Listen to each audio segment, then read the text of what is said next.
35 inches. We're gonna max the wood miser out today.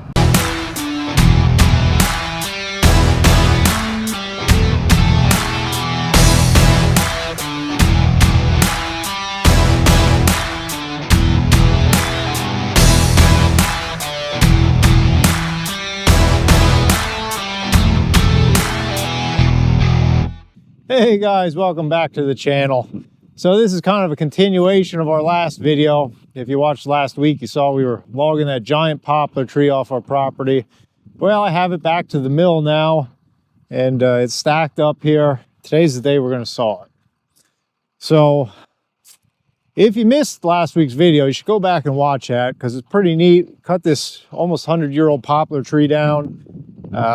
Didn't necessarily want to cut it down, but it was in the process of beginning to degrade and die, so we tried to salvage it. And all these logs here, these 5 logs, are from one tree. So it's pretty impressive. I just measured here. You saw that was about 35, almost 36 inches on the small, or on the big end rather.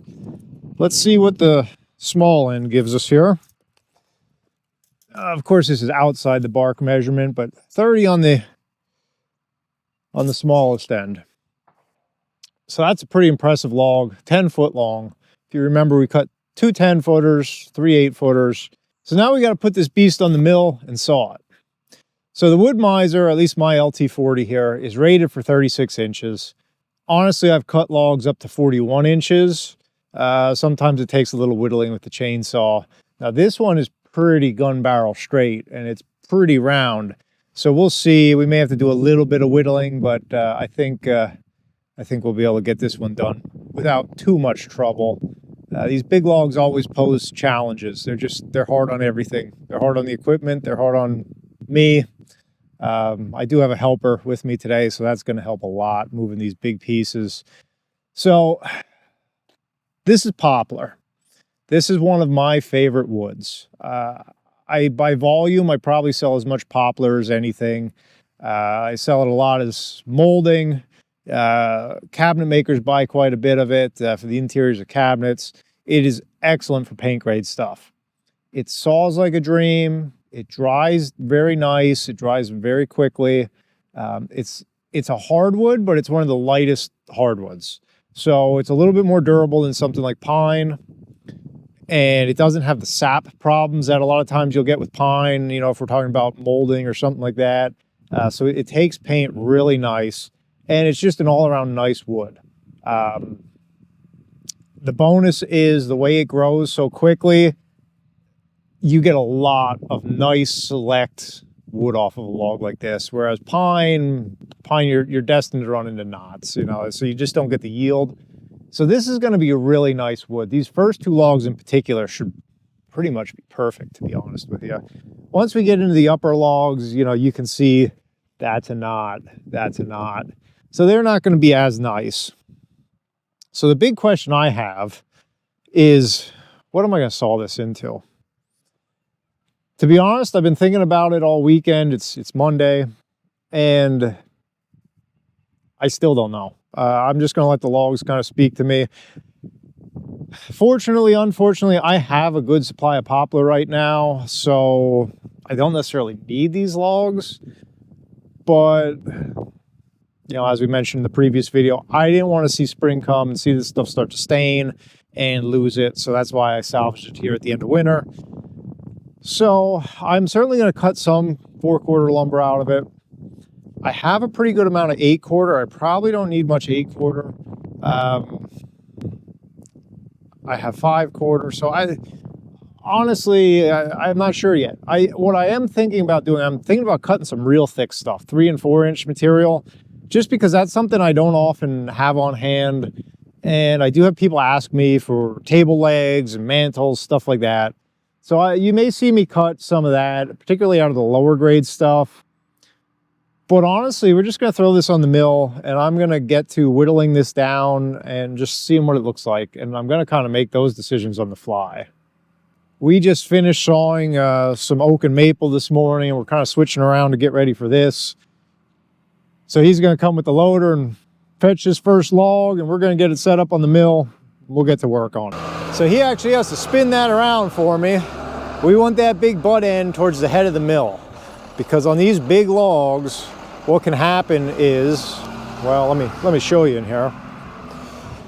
You only have so much distance between your guide wheels. Now this obviously opens way up, but if I put the small end first and I start going down through the log and I realize, uh-oh, I can't make it, well, you got two options. You got to try to back out of the cut, which is a real pain, but you got to take the chainsaw and start to whittle.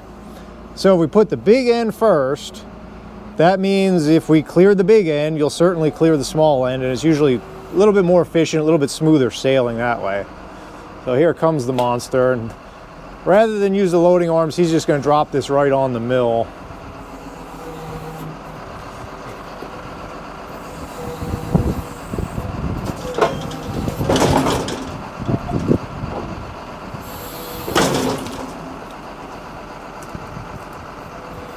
I'm not sure if the camera does this justice. That's a big chunk of wood right there. I'll show you from the other side.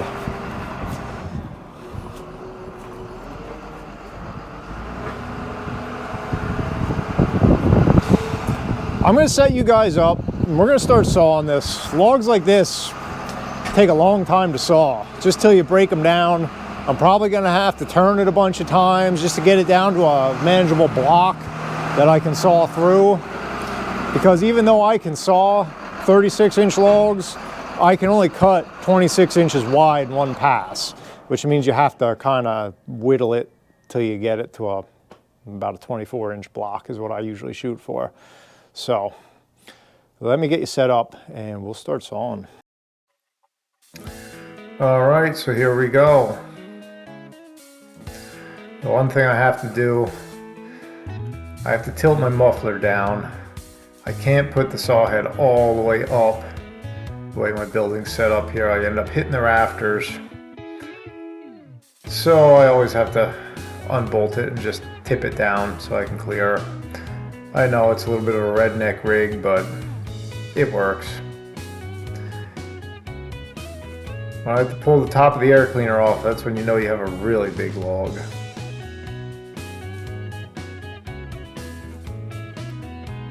So we got that out of the way. Kind of see how this thing makes the Wood-Mizer saw head look small.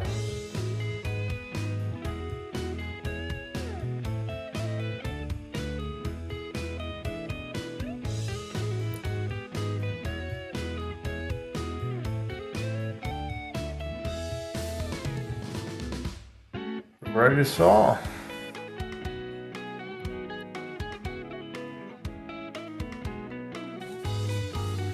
One thing I wish I had on this mill was a laser.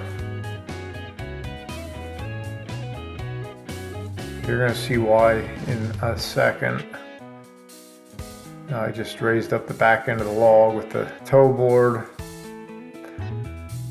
So you get a nice parallel cut there.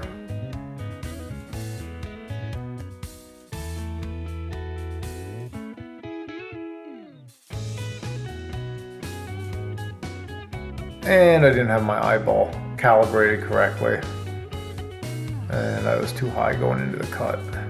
Without a laser, you kind of just do it by eye. You try to guesstimate where your first cut's going to be. And you make a nice even slab. You don't want to slab, obviously I just slabbed too light. You don't want to do that. You don't want to slab too heavy either.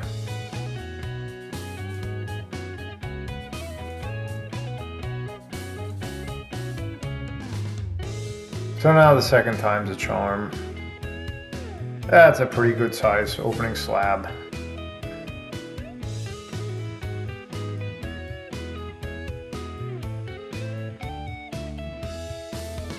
So now I'm going to speed up the footage a little bit just to keep this rolling a little bit faster for you guys so this doesn't turn into an hour-long video.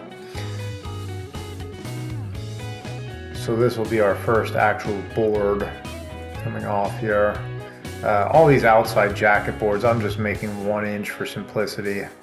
Actually, 1/16 is technically what I saw my 4/4 lumber at. You can see my dust collector's blocked up here. All the sawdust pouring down is kind of the giveaway. So that opening slab came up a little short, so I just knocked that back to an 8-foot board. Jeff's gonna trim that end off, and then I'll make a nice 8-foot board. But you wouldn't want to slab it heavier and throw all that wood away. So now I get to unplug my dust collector, which is fairly common, honestly. Big chunks of bark and stuff get caught in there. I always keep that piece of rebar sitting right there on the toolbox so I can just knock that bark out. Get things back up and flowing again.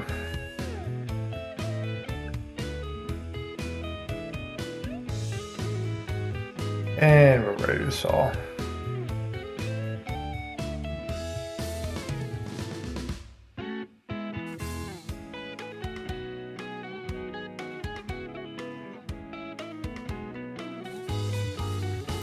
This blade I have on, we have been using all morning, so it has quite a bit of footage on it. Probably, if this was anything other than Poplar, I would have put a fresh blade on to cut these big logs, but honestly, Poplar saw is so nice. I could saw a little bit faster if I had a sharper blade on, but you know, I'm trying to get the most out of my blades I can, so as long as it's cutting straight, I just slow down a little bit and that's fine.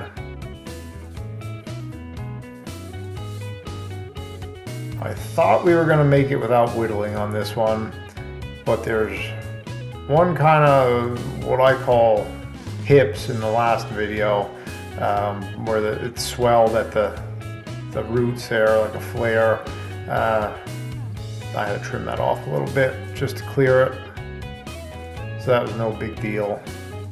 I've done much more creative trimming than that.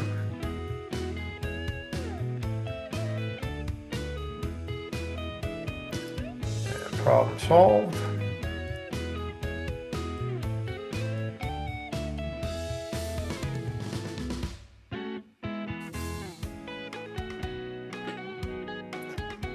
And just like that, we got two faces open.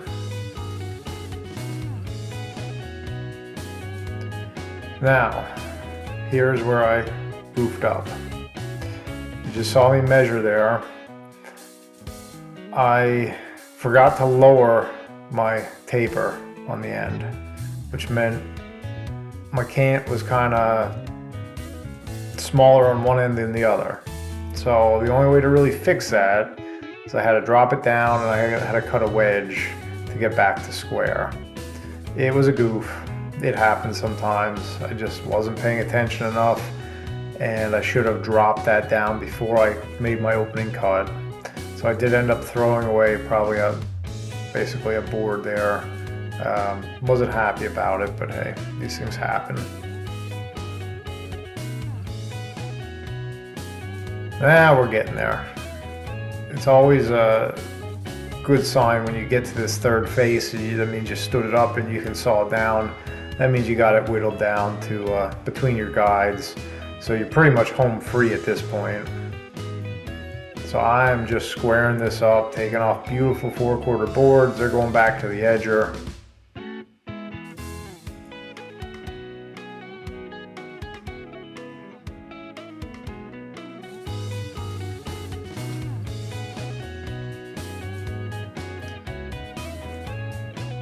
And no, it does not get boring ripping off 18 and 20 inch wide, perfectly clear boards. I would do that all day, any day. Now, being that this is Poplar, the hydraulics actually handle it pretty good. You know, if this was oak, I've had in the past where I have to use the clamp and the turner at the same time. I've even had logs that were so heavy, I had to get in there with the forks and kind of use the forklift to assist. But this went pretty good. This Poplar's probably half the weight of you know, a similar sized oak log.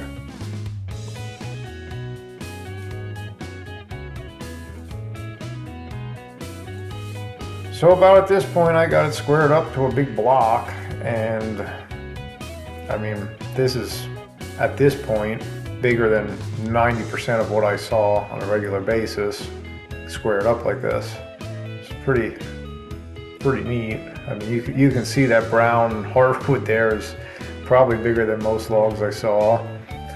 So at this point, I basically just start grade sawing from here like I normally would, and there was virtually no knots in this, but I just kept looking for the best face, spinning it. You know, if there was something that I thought was less desirable, I just spun it to the next face and kept going. And basically, as you saw there, I quick brushed it off with the drywall knife so I could see better, make sure there was nothing presenting. This stuff, once I got it squared up and got all those jacket boards off, that was all 1-inch material. And I decided to cut 6/4, so that's what you're seeing here. These are 6/4 boards. And what you probably can't see because the saw head's in the way, I was sending those down the line and I was running back and helping Jeff stack those. So on each one of these, I was letting the saw head run as I was running back and helping him lift them on the stack. Because even though it's Poplar, I mean, when you get boards that big, 10 foot long and 18 inches wide, that's pretty heavy. So I didn't want to kill him. So I'm playing double duty here, running back and stacking and running the saw. I'm sure Woodmiser probably doesn't condone doing that and leaving the controls while it's running, but well, that's the real world how I'm operating. So I just whittled it all the way down here to a 6x6 because I don't really want the center. That doesn't make good usable wood. And we're actually going to use the 6x6s for a pile base. So that was kind of killing two birds with one stone there.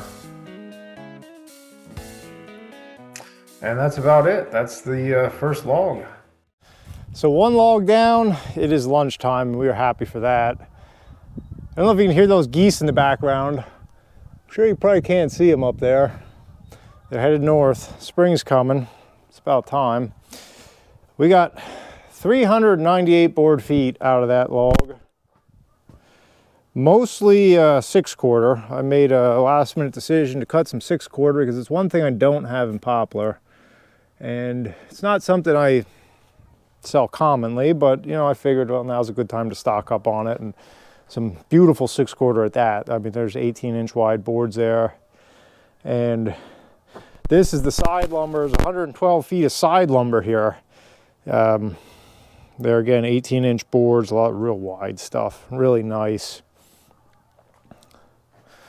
So these big logs are work, but man, the wood you get out of them is just amazing. So I'm gonna go grab a bite to eat. We're gonna do the same thing on the next couple logs. So, you know, I'm sure you guys don't need to see the same thing over and over again. I'll bring it back when we're done. I'll show you how we finished out. Well, this is the way things typically go around here. It's been beautiful all day. Go to record the ending of this video. Of course, the wind's kicking up here, something fierce. So I'm gonna try to protect you from the wind a little bit if I can.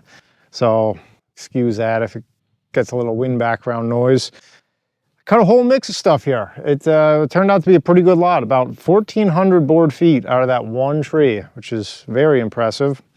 You can see I cut a bunch of 4-inch pieces. It is not something I typically cut. Usually don't saw much thicker than 2-inch just because the dry time and the drying loss is an absolute bear. But I figured there's no time like the present because I do have people occasionally ask me for table legs and mantles, stuff like that. So clean, some of it's got some knots in it, so it's a mix. You can see there's some real wide stuff in there. And besides that, 4/4, that's pretty straightforward. Oh, it's so warm, there's a honeybee out. Some real nice 4/4, really wide stuff. That's what I sell more than anything in Poplar. It's because it's just so widely used for so many different things. So that's some nice stuff. The 5/4, I sawed a little bit of that, even though I have some on hand. Figured I could use a little bit more. Cut some 6/4. Let's go behind this stack a little bit. Maybe it'll cut down the wind. And so it's a nice mixture. I'm really happy how it's sawed out. Those first two logs had virtually no knots in, which is kind of what I expected. The top logs obviously did, but tried to put it to its best use. I even cut the centers into the blocking here to separate the stacks, and we cut 2 new runners for pile base because the ones that were here were pretty rough. So got a really good utility out of this wood. And this stuff here is stacked on the air dry sticks because it's going to sit out here a while because I'm filled up on poplar. I really don't need any more in stock right now. So it's, although I got to get my straps on these covers before the wind blows it off. And it's on good stickers that it won't sticker stain. So it turned out pretty nice. Oh, this is definitely the wrong side of the stack to be standing on in the wind. Oof. I don't know if you can see all that sawdust blowing out of there. So poplar, it's such a nice wood to saw. Even that blade I had was not that sharp when I started. And even in those 24-inch cuts, it saws like a dream. It's one of my favorite woods to work with. So next week, we're actually going to be up in the shop doing some custom molding with poplar. So make sure you like the video, subscribe, do all that stuff, and I'll see you next week up in the shop and we'll tackle that project. We actually sawed about 500 feet before we started rolling the camera in maple, so over 2,000 feet today. My back is tired. I'm ready to go home, enjoy the nice weather, and maybe play out in the yard with the kids. So I'll catch you guys next time.